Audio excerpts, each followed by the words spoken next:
Bismillahirrahmanirrahim. Assalamualaikum warahmatullahi wabarakatuh. Halo teman-teman semua, perkenalkan, nama saya Wahyu Agung Setiaji. Saya dari Fakultas Matematika dan Ilmu Pengetahuan Alam, khususnya di jurusan Kimia, Universitas Pakuan. Nah, teman-teman pernah kan mendengar namanya Muhammad Al-Fatih atau Mehmet II? Pernah nggak? Ya, Muhammad Al-Fatih itu adalah seorang sultan dari Kesultanan Utsmaniyah, teman-teman. Nah, ternyata ada beberapa hal yang bisa dijadikan teladan dari Al-Fatih buat kita semua, khususnya anak-anak remaja nih. Nah, beberapa di antaranya, yang pertama adalah Al-Fatih itu ya, dia itu selain sebagai seorang pemimpin, dia juga sebagai seorang pemuda yang taat beragama, teman-teman. Bayangkan, udah Mas Solih taat agama jadi pemimpin. Wah, ini keren banget, teman-teman. Nah, ternyata Al-Fatih itu, teman-teman, ketika masa hidupnya dia nggak pernah meninggalkan sholat berjamaah, teman-teman. Nggak pernah meninggalkan sholat duha, teman-teman. Nggak pernah meninggalkan sholat sunnah rawatib. Nggak pernah meninggalkan puasa Senin Kamis. Dan yang kerennya lagi, dia nggak pernah meninggalkan sholat tahajud. Walaupun satu kali dalam keadaan sakit pun dia nggak pernah meninggalkan sholat tahajud, teman-teman. Kalau kita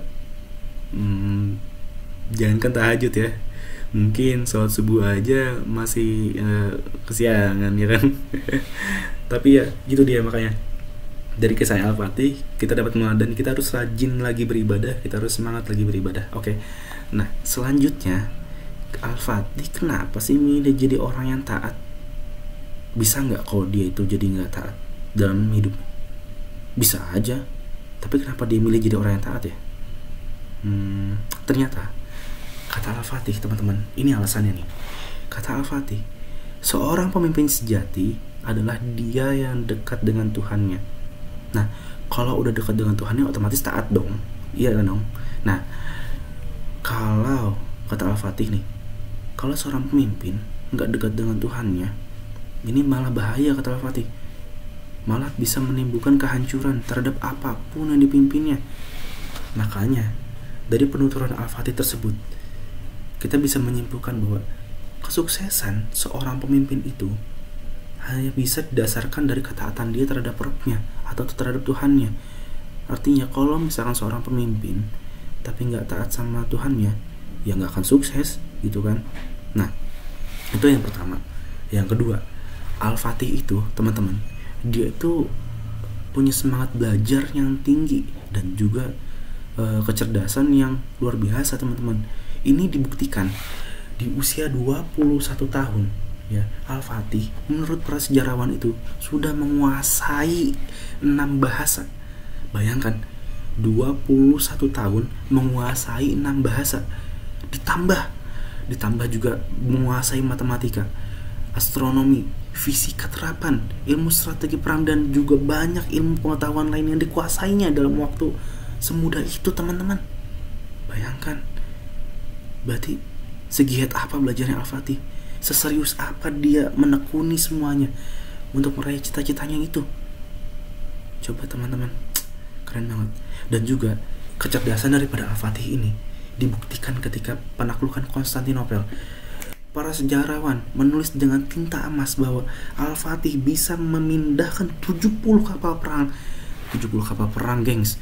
Itu kapal perang itu gede banget. Galeon segede gitu tuh, dipindahkan dari Selat Bosporus sampai Selat Tanduk Emas. Gampang sih kayaknya mindahin kapal doang, tinggal lewat laut aja kan, atau lewat air. Tar dulu, teman-teman. Di antara Selat Bosporus dan Selat Tanduk Emas itu ada Bukit Galata, teman-teman. Berarti Al-Fatih ini memindahkan 70 kapal tadi itu lewat bukit, teman-teman. Bayangkan, lewat bukit, bukan daratan yang datar gitu mulus, enggak, lewat bukit, dan dalam waktu 1 malam, teman-teman. Bayangkan, makanya sampai para sejarawan mengungkapkan Alexander the Great atau Alexander yang Agung itu memang luar biasa, bisa menaklukkan wilayah yang luas dengan pasukan yang gak banyak. Tapi Al-Fatih, kata para sejarawan, itu lebih hebat lagi karena mampu memindahkan 70 kapal perang dari Selat Bosporus ke Selat Tanduk Emas atau Golden Horn itu dalam waktu 1 malam, teman-teman.